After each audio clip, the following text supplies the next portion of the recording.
minasyaitonirrajim. Bismillahirrahmanirrahim. Assalamualaikum warahmatullahi wabarakatuh.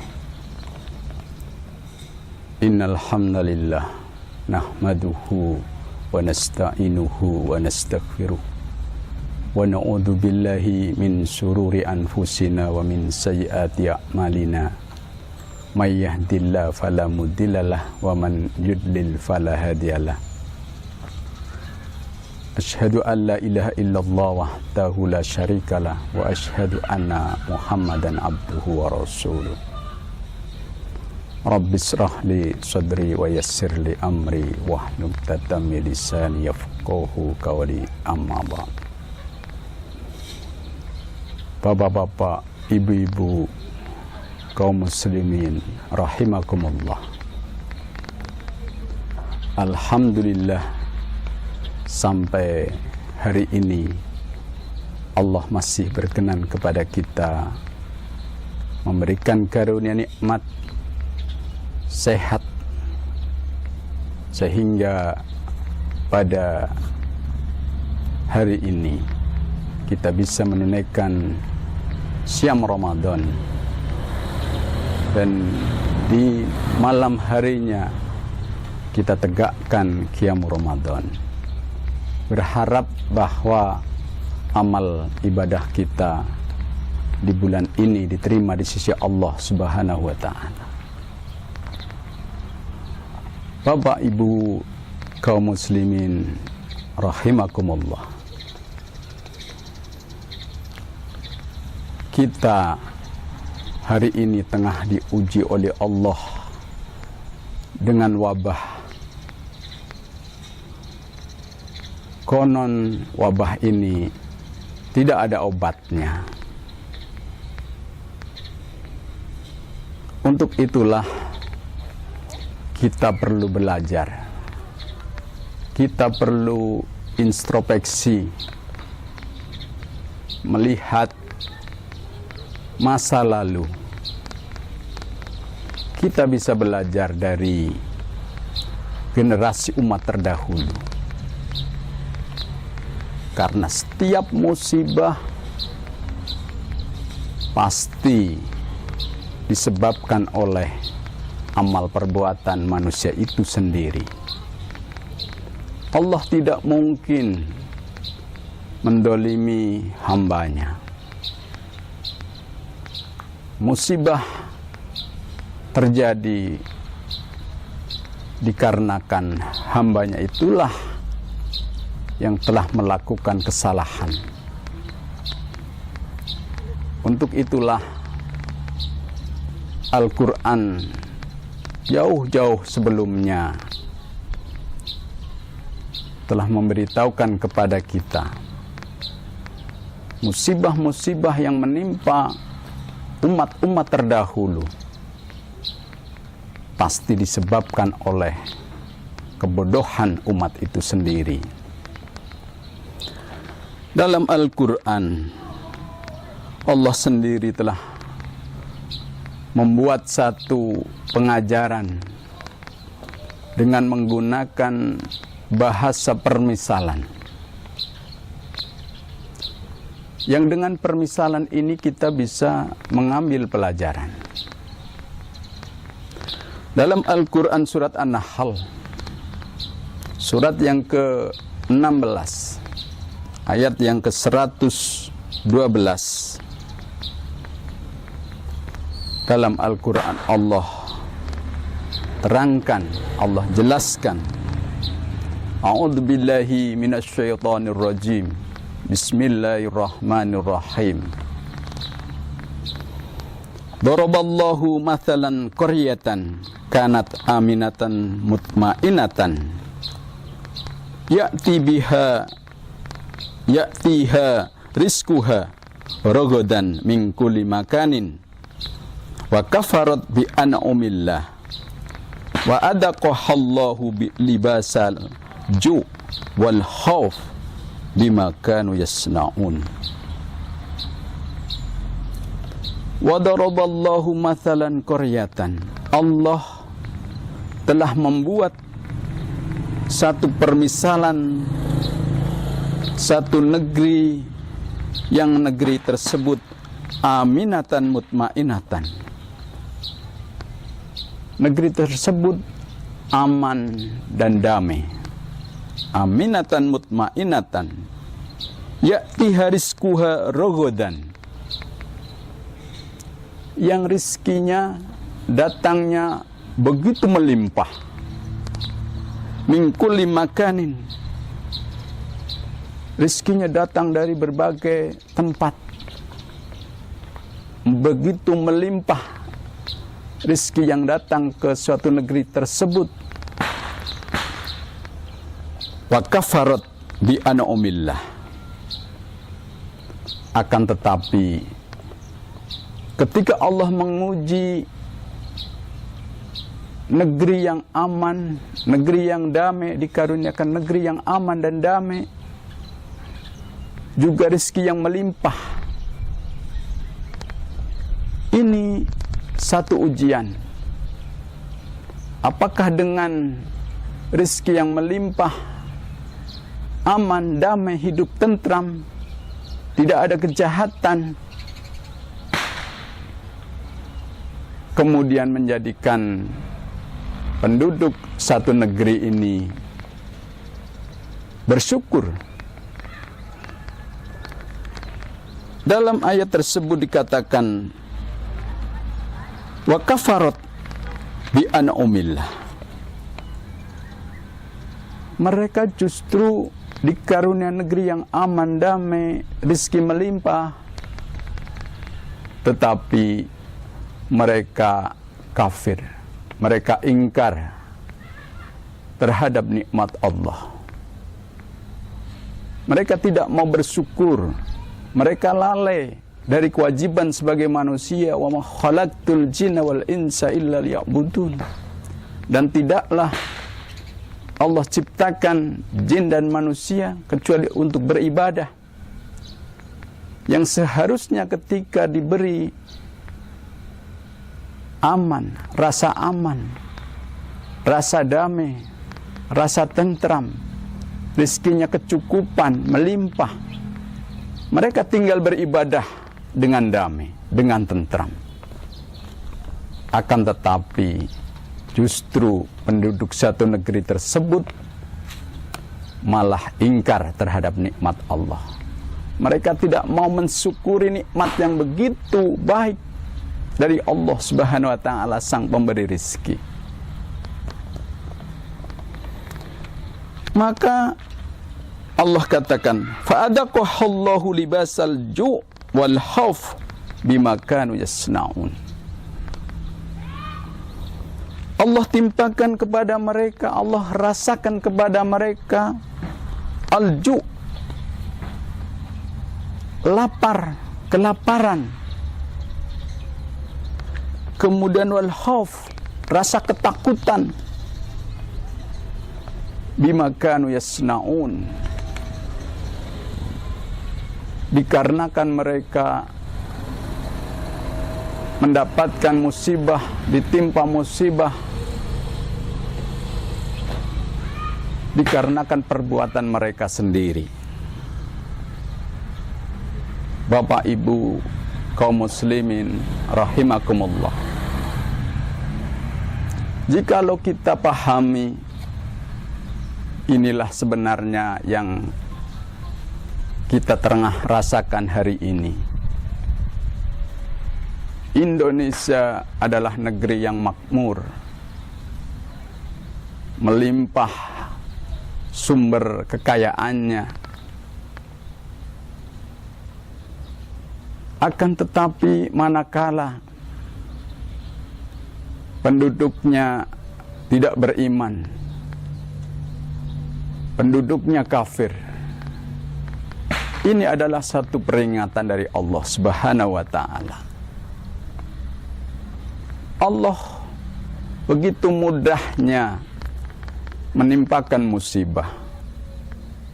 Kita tidak bisa sombong dengan kekayaan negeri yang melimpah. Kita tidak bisa sombong negara kita kuat, didukung oleh kekuatan militer yang kuat. Hari ini kita bisa mengambil pelajaran dari itu semua. Ternyata bala yang Allah timpakan kepada kita tidak bisa dihadapi dengan kesombongan. Senjata lengkap, senjata mutakhir, senjata canggih, kemudian Allah hanya mempermalukan kita hambanya dengan virus yang tidak bisa kita lihat, makhluk yang begitu kecil. Kita bingung. Para ahli pakar kesehatan pun mengatakan bahwa virus ini tidak ada obatnya. Sudah terlihat di mana-mana apa yang dikatakan oleh Allah, al-ju' sudah terasa. Masyarakat banyak mulai dihantui rasa ketakutan, kehilangan pekerjaan, tidak bisa makan karena dirumahkan, karena kehilangan pekerjaan, tidak bisa usaha, dan juga ketakutan kalau kita terjangkit oleh virus yang mematikan ini. Bagi Allah adalah hal yang mudah. Kita tidak bisa sombong. Negara kita kuat, akan tetapi ditimpakan musibah virus yang begitu kecil, bahkan kita tidak bisa melihat seberapa besar virus ini. Tetapi kita yang gagah perkasa, kita ketakutan menghadapinya. Jamaah kaum muslimin rahimakumullah. Hal itu pernah terjadi pada umat terdahulu. Mempunyai negara kuat, negaranya sudah maju, rizkinya melimpah, makmur, akan tetapi penduduknya ingkar, penduduknya kafir. Hal itu telah Allah jelaskan di dalam Al-Quran surat Saba, surat yang ke-34, dijelaskan di dalam ayat yang ke-15, ayat yang ke-16, ayat yang ke-17. A'udzu billahi minasyaitonir rajim. Bismillahirrahmanirrahim. Laqad kana li saba'i fi maskanihim ayatu jannatani an yamini wasimalin. Kulu min rizqi rabbikum waskurulah baldatun thayyibatun wa rabbun ghafur. Fa'aradu wa arsalna alaihimus sailal arim wa baddalnahum bijannatayhim jannatain data ukulin hamtin wa aslin wa sa'in min sidrin qalil. Dzalika jazainahum bima kafaru wa hal nujazi illal kafur. Laqad kana lisaba'in fi maskanihim ayatun. Sungguh ada pada negeri penduduk negeri Saba ayatun, tanda-tanda akan kebesaran Allah, tanda-tanda yang bisa kita ambil pelajarannya bagi umat-umat kemudian, bagi bangsa-bangsa kemudian, bagi negeri-negeri kemudian yang datang kemudian. Di negeri Saba dijelaskan ada sumber kemakmuran. Jannatani ngan yamini wassimalin. Di negeri Saba terdapat 2 kebun yang dialiri oleh sumber mata air yang begitu melimpah. Yang ini banyak dikenal oleh sejarah. Di situ terdapat bendungan Maghrib.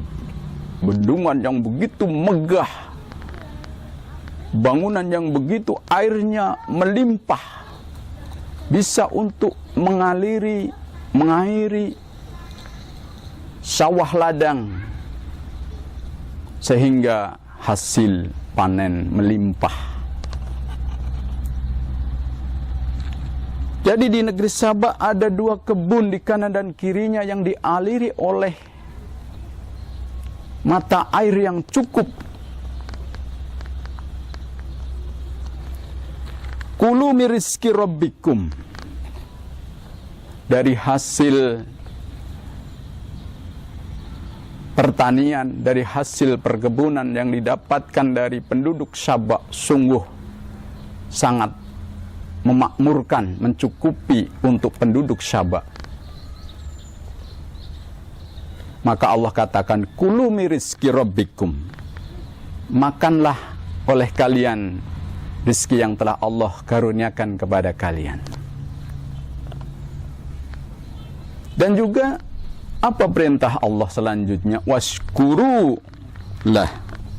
Bersyukurlah kalian kepada Allah yang telah memberikan rizki yang melimpah, yang telah menjadikan bendungan, yang menjadikan mata air yang cukup dan kebun-kebun sawah yang subur, yang hasilnya melimpah ruah, yang bisa mensejahterakan masyarakat penduduk Saba.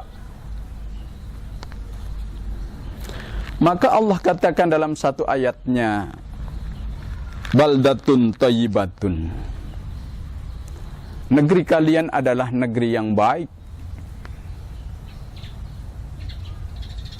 Di samping kecukupan sandang pangan, dan juga negeri Saba adalah negeri yang aman.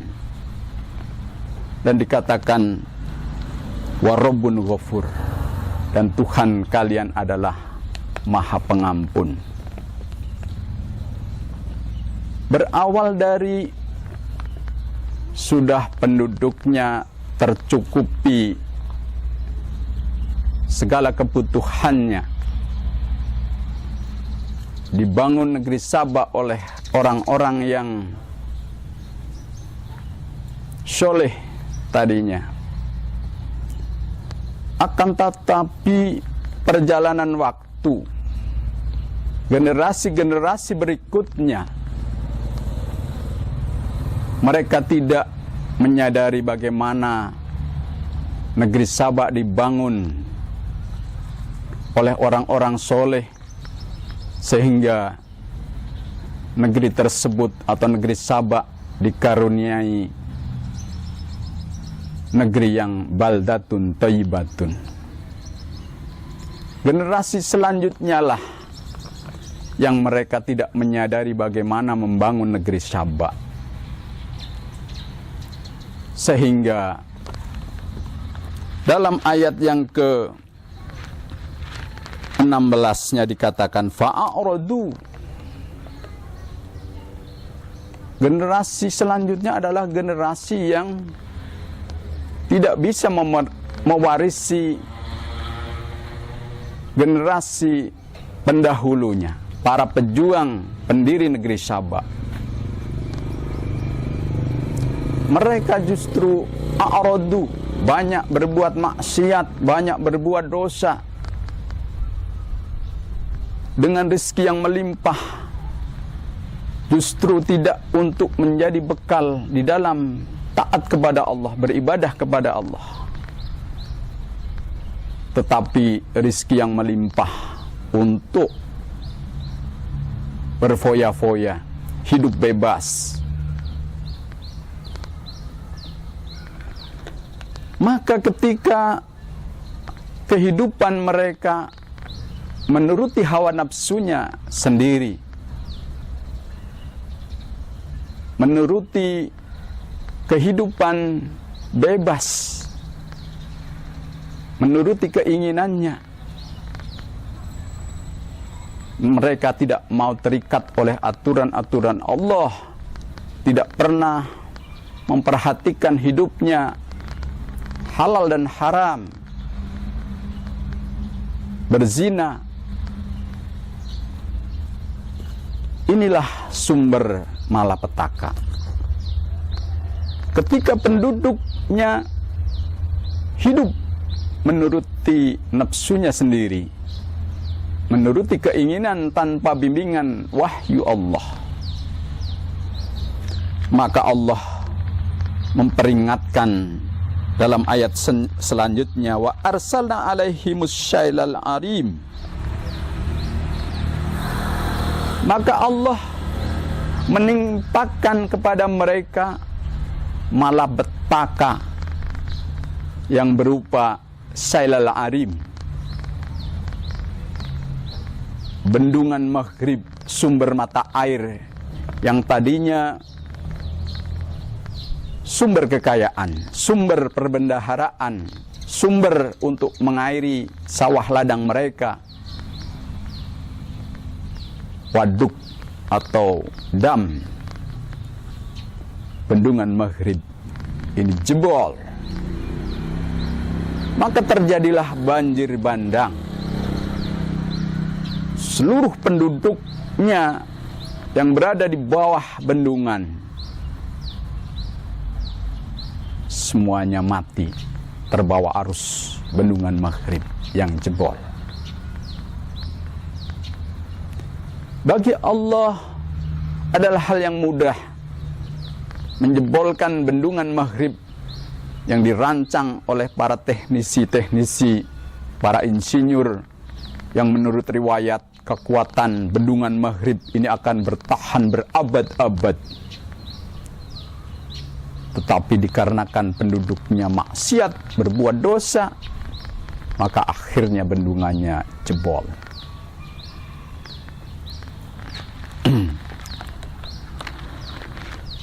Kemudian apa yang terjadi ketika bendungan maghrib ini jebol? Wa baddalnahum bi jannataihim jannatain data ukulin hamtin wa athlin wa sa'in min sidrin qalilin. Bendungan yang tadinya melimpah airnya bisa untuk mengairi sawah ladang, dikarenakan jebolnya bendungan maghrib ini, sawah ladang tidak ada yang menggarap, ditinggalkan oleh para pemiliknya, terbengkalai, tak terurus. Yang tadinya menghasilkan panenan-panenan yang bisa mencukupi kebutuhan masyarakat Sabah, tetapi ketika bendungan jebol, tidak terurus sawah dan ladangnya, maka akhirnya ditumbuhi oleh tanaman, tumbuh-tumbuhan yang mengeluarkan buah ukulin homtin, buah yang rasanya pahit, gulma yang tumbuh, bukan ditanam oleh manusia, tetapi tumbuh dengan sendirinya. Jadi mengeluarkan yang tadinya mengeluarkan buah-buahan, gandum, anggur, kemudian digantikan oleh Allah tumbuh pada sawah dan ladang mereka buah-buahan yang rasanya pahit. Wa aslin, juga pohon asal. Para mufassir mengatakan bahwa asal ini sejenis pohon cemara. Apa yang bisa kita ambil dari pohon cemara? Tidak lebih dari hanya sebatas kayu bakar. Bukan satu pohon yang mempunyai nilai ekonomis tinggi, hanya sebagai sebatas kayu bakar yang mempunyai nilai ekonomis rendah, tidak ada gunanya gunanya sedikit sekali. Bahkan dikatakan ada pohon yang tumbuh ketika itu, yaitu pohon sidrin, pohon bidara. Ini pun hanya disebutkan dalam ayat ini qalil, sedikit. Pohon yang mengeluarkan buahnya agak bisa dinikmati, tumbuhnya hanya sedikit, pohonnya hanya sedikit. Inilah kisah Saba, negeri Saba, yang dikarenakan kekafirannya, negeri yang tadinya subur makmur, itu kemudian mendapatkan kesengsaraan. Akibat dari kekafirannya, mereka diperingatkan oleh Allah dengan jebolnya bendungan Maghrib. Maka dalam ayat yang ke-17-nya dikatakan, "Dzalika jazainahum bima kafaru wa hal nujazzi illal kafur." Demikianlah balasan bagi mereka, bima kafaru, dikarenakan mereka kafir kepada Allah. Wa hal nujazzi illal kafur. Tidak lain mereka ditimpa bencana, ditimpa musibah, jebolnya bendungan Maghrib. Allah katakan dikarenakan mereka kafir kepada Allah. Mereka tidak mensyukuri nikmat Allah yang diberikan kepada mereka. Bapak Ibu kaum muslimin rahimakumullah. Para ahli yang pernah meneliti peninggalan negeri Saba, negeri yang sungguh luar biasa, dari hasil perkebunan pertanian mereka bisa dilihat dari bangunan-bangunan yang telah runtuh, bangunan-bangunan yang telah runtuh, peninggalan yang telah hancur. Ternyata di situ kemajuannya sudah luar biasa, kemakmurannya sudah luar biasa. Tembok-tembok yang mereka bangun berlapiskan emas permata. Bagaimana mungkin orang bisa membangun rumah, gedung-gedung bertingkat dengan emas permata? Berapa besar biaya yang digunakan untuk membangun bangunan tersebut? Artinya bahwa kemakmuran yang mereka dapatkan manakala tidak diimbangi dengan rasa syukur, Allah ingatkan dengan musibah.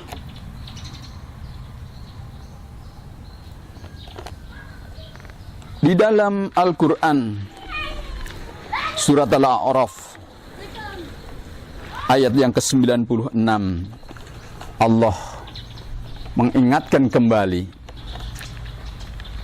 walau anna ahlal qura amanu wattaqu lafatahna alaihim barakati minas sama'i wal ard walakin kadzabu wa akhadnahum bima kanu yaksibun.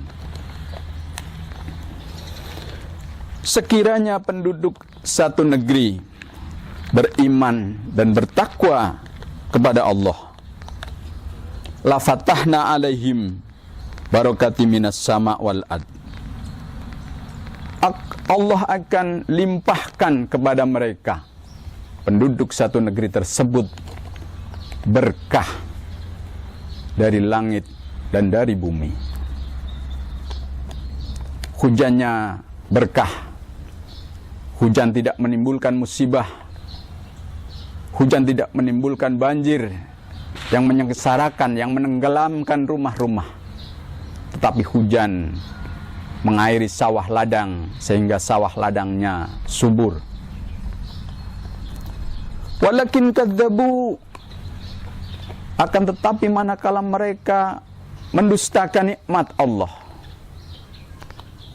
wa akhadnahum bima kanu yaksibun, Allah timpakan adab bagi mereka dikarenakan adab yang menimpa mereka itu adalah sebab perbuatan mereka sendiri. Bima kanu yaksibun.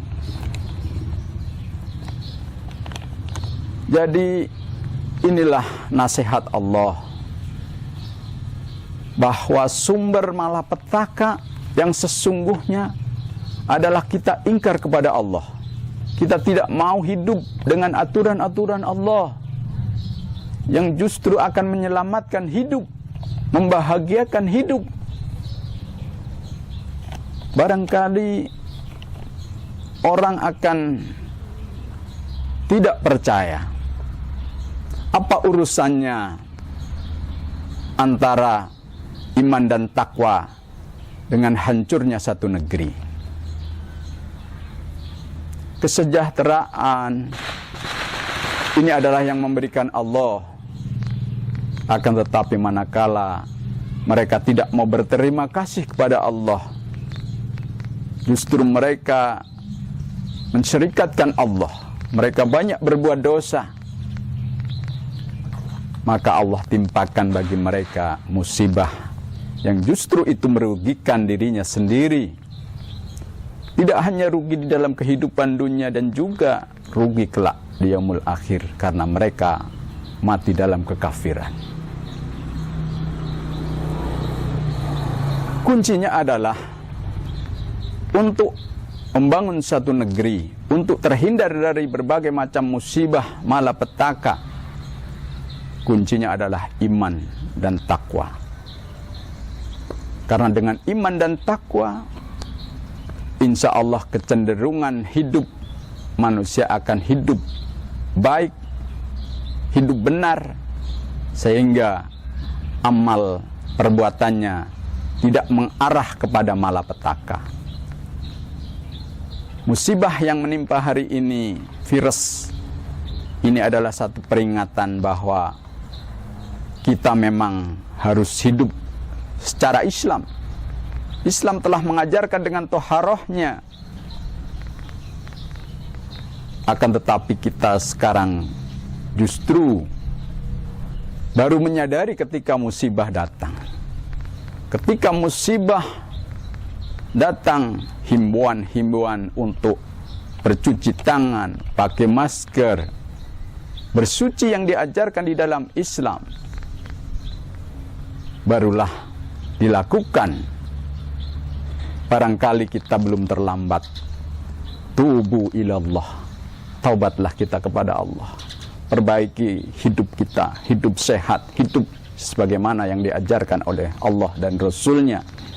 Insya Allah, dengan kita hidup sehat secara Islam, kemudian kita banyak berdoa kepada Allah, kita akan terbebas dari musibah yang tengah kita hadapi ini. Jika kita bertakwa, beriman kepada Allah, virus ini adalah makhluk Allah, ciptaan Allah. Jika Allah berkehendak, bukan hal yang sulit bagi Allah. Jika Allah hendak menghilangkan virus ini, Allah hanya mengatakan kun, maka fayakun, maka terjadilah. Hilanglah. Karena virus ini adalah hamba Allah. Dia akan berbuat sesuai dengan kehendak yang menciptakan. Maka kuncinya adalah kita kembali kepada Allah. Tubu ilallah, tubu ilallah, tubu ilallah. Demikianlah, mudah-mudahan ini bisa menjadi nasihat bagi kita kaum muslimin, muslimat yang ada di seantero Indonesia ini, dan juga bangsa-bangsa lain yang tengah dirundung, ditimpa musibah yang menjadikan satu ketakutan yang ini dirasakan oleh semua manusia. Kurang lebihnya saya maaf apa yang saya sampaikan barangkali menyinggung perasaan hati, tidak lain apa yang saya sampaikan ini adalah untuk nasihat, untuk memperbaharui diri kepada Allah. Saya sampaikan astagfirullah, astagfirullah, astagfirullah. Aqulu qouli hadza astaghfirullahaladzim. Assalamualaikum warahmatullahi wabarakatuh. Ramadan, Ramadan, Ramadan ya